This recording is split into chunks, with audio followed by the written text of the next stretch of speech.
नमस्कार साथियों, मैं कपिल आर्य आपका स्वागत करता हूं हमारे चैनल टारगेट फॉर आईक्यू में। और दोस्तों, अगर आप हमारे चैनल को फर्स्ट टाइम विजिट कर रहे हैं तो प्लीज़ चैनल को सब्सक्राइब जरूर कर लें और बेल आइकन जरूर प्रेस प्रेस कर लें ताकि आने वाले लेटेस्ट नोटिफिकेशन आपको सबसे पहले प्राप्त हो सकें। दोस्तों, आज मैं आपके लिए जनवरी मंथ के कुछ मोस्ट इंपॉर्टेंट करंट अफेयर्स के क्वेश्चंस लेकर आया हूं, जो कि आने वाले एग्जाम्स के पॉइंट ऑफ व्यू से रेडी किए गए हैं। आइए टाइम वेस्ट किए बिना बढ़ते हैं हमारे फर्स्ट क्वेश्चन की तरफ। फर्स्ट क्वेश्चन है, भारतीय संविधान के किस अनुच्छेद के तहत सुओ मोटो की शक्ति का उल्लेख किया गया है? तो ये अनुच्छेद 32 और अनुच्छेद 226 में इस शक्ति का उल्लेख किया गया है। दोस्तों, सुओ मोटो का उल्लेख भारतीय संविधान के अनुच्छेद 32 और अनुच्छेद 226 के तहत किया गया है।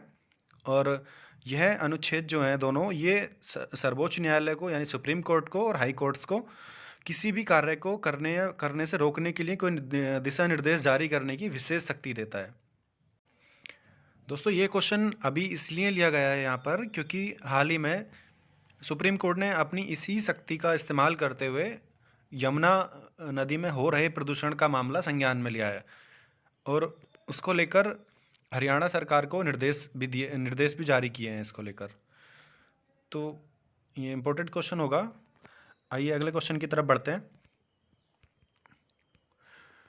हाल ही में समाचारों में देखा गया सुलावेसी द्वीप कहाँ पर स्थित है? तो इसका आंसर होगा इंडोनेशिया। और दोस्तों, इस द्वीप के बारे में थोड़ी से पॉइंट्स आप ये भी जान लीजिए क्योंकि यह 4 ग्रेटर सुंदर द्वीपों में से एक है जो कि इंडोनेशिया में बोर्नियो के पूर्व में स्थित है। दोस्तों, ये सुंदर द्वीप क्या है, इसके लिए आप अभी गूगल करेंगे और चेक करेंगे कि सुंदर द्वीप क्या है और इसकी लोकेशन देखेंगे। और ऐसा मैं इसलिए बोल रहा हूँ क्योंकि दोस्तों, जब आप खुद इसके मैप में इसको देखेंगे एग्जैक्ट इसकी लोकेशन क्या कहाँ पर है, तो आपको ज़्यादा अच्छे से इसको याद कर पाएंगे। और इसके कुछ और पॉइंट्स हैं। यह कोरल रीफ्स और गोता साइटो जैसे ब्यूकेन नेशनल पार्क्स के लिए जाना जाता है और इसका सबसे बड़ा शहर मकरसर है। दोस्तों, इस द्वीप से रिलेटेड एक क्वेश्चन अभी हाल ही में यह भी आया है कि यहाँ पर दुनिया की सबसे पुरानी ज्ञात गुफा कला की खोज हुई है और वहाँ पर अभी एक जंगली सुअर की पेंटिंग की जानकारी मिली है, जो कि उसका अनुमान लगाया गया है कि वो 45,500 साल पुरानी है, जो कि अभी तक की सबसे पुरानी है ज्ञात सभी पेंटिंग से या कोई भी खोज में से। और दोस्तों, ये 45,500 साल पुरानी है, इसका पता लगाने के लिए जो है कार्बन डेटिंग टेक्निक का इस्तेमाल किया जाता है। और कार्बन डेटिंग टेक्निक किस तरह से इस्तेमाल में लाई जाती है, उसके लिए भी आप इसको कार्बन डेटिंग टेक्निक गूगल में सर्च करेंगे और उसके बारे में आपको डिटेल्स में पता चल जाएगा कि वो टेक्निक किस टाइप से पता लगाती है कि कोई भी पेंटिंग या कोई भी धातु या कोई भी पत्थर कितने समय पुराना है। नेक्स्ट क्वेश्चन की तरफ बढ़ते हैं दोस्तों। क्वेश्चन नंबर 3, किस मंत्रालय को स्कॉच चैलेंज पुरस्कार से सम्मानित किया गया है? तो इसका आंसर होगा जनजातीय मामलों के मंत्रालय को। और जनजातीय मामलों का जो मंत्रालय है उसके मंत्री अर्जुन मुंडा हैं। और दोस्तों, स्कॉच चैलेंज पुरस्कार, इसके बारे में कुछ फैक्ट्स हैं कि ये पुरस्कार 2003 से स्टार्ट किया गया है देना और यह सम्मान उन व्यक्तियों, गतिविधियों या संगठनों से संबंधित है जो भारत को एक श्रेष्ठ देश बनाने के लिए अतिरिक्त योगदान देते हैं। ठीक है दोस्तों, इस क्वेश्चन को भी अच्छे से याद रखेंगे। आइए नेक्स्ट क्वेश्चन की तरफ बढ़ते हैं। Supreme court bar association SCBA के अध्यक्ष के रूप में किसने इस्तीफा दिया है?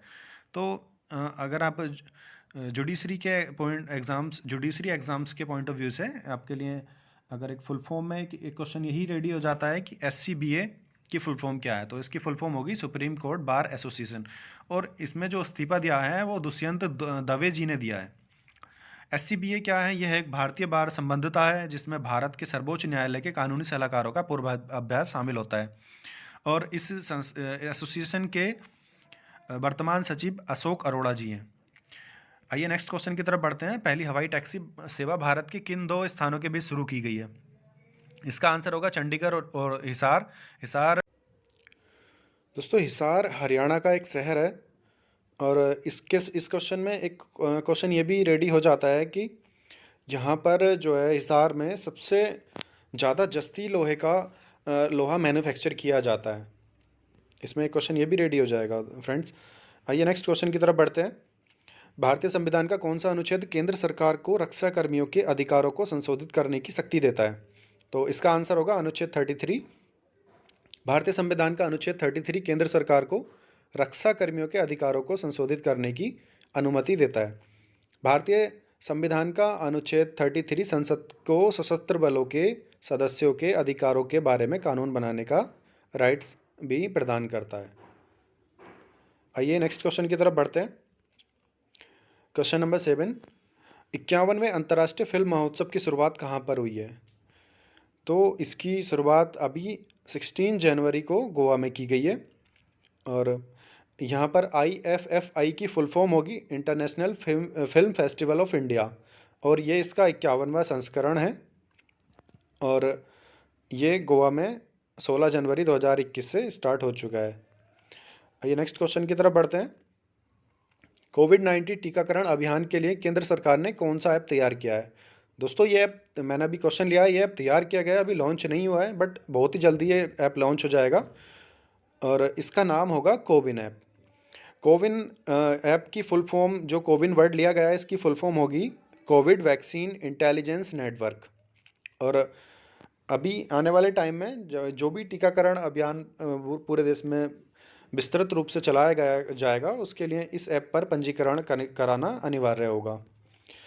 ये नेक्स्ट क्वेश्चन की तरफ बढ़ते हैं फ्रेंड्स। भारत में मछली उत्पादन में कौन सा राज्य शीर्ष पर है? तो इसका आंसर होगा आंध्र प्रदेश। फ्रेंड्स आंध्र प्रदेश 27.40% के साथ 27.40% मछली उत्पादन के साथ देश में प्रथम स्थान पर है और सेकंड स्थान पर पश्चिम बंगाल है फ्रेंड्स और थर्ड पर गुजरात का नंबर आता है। जबकि देखा जाए तो गुजरात की तटीय सीमा सबसे लंबी है, लेकिन इसमें आंध्र प्रदेश पहले नंबर पर है क्योंकि गुजरात का अधिकतर तटीय क्षेत्र दलदली क्षेत्र है और वहाँ पर मछली उत्पादन नहीं होता है। और इस क्वेश्चन को आप अच्छे से याद करने के लिए फ्रेंड्स एक बार मैप को भी देखेंगे, आपको दिखेगा कि आंध्र प्रदेश की तटीय सीमा जो है बाकी सारे राज्यों के कंपैरिजन में ज़्यादा लंबी दिखाई देती है। तो आप अगर एक बार इसको मैप में देख लेंगे तो आप इसको मेरे व्यू से तो आप इसको नहीं भूल पाएंगे आगे आने वाले टाइम में। और इसके कुछ फैक्ट ये नीचे दिए गए हैं, इसको भी आप नोट कर लेंगे। और ये नेक्स्ट क्वेश्चन की तरफ बढ़ते हैं। और कोविड-19 के इस सिचुएशन में दोस्तों ये क्वेश्चन भी इम्पोर्टेंट होगा। भारत सरकार द्वारा कोविड-19 के किन 2 टीकों को अभी फ़िलहाल में मंजूरी दी गई है? तो ये कोविशील्ड जो कि सीरम इंस्टीट्यूट ऑफ इंडिया द्वारा बनाया गया है और कोवैक्सीन जो कि भारत बायोटेक द्वारा बनाया गया, ये दोनों ही टीके जो है गवर्नमेंट ने इनको परमिशन दे दी है। और इसके साथ एक क्वेश्चन ये भी रेडी हो जाएगा दोस्तों, सीरम इंस्टीट्यूट के CEO कौन है? तो उसका आंसर होगा आधार पूनावाला जी और चेयरमैन इसके डॉक्टर सायरस पूनावाला जी। और भारत बायोटेक के चेयरमैन और मैनेजिंग डायरेक्टर दोनों ही डॉक्टर कृष्णा एला हैं। तो ये क्वेश्चन भी आप याद रखेंगे। और आज के लिए इतना ही दोस्तों, कल फिर से new current affairs, most important current affairs लेकर मैं आऊँगा आपके लिए। और चैनल में बने रहने के लिए थैंक यू। और अगर आप नए हैं तो प्लीज़ चैनल को सब्सक्राइब करना ना भूलें और बेल आइकन ज़रूर प्रेस कर लें। Thank you friends.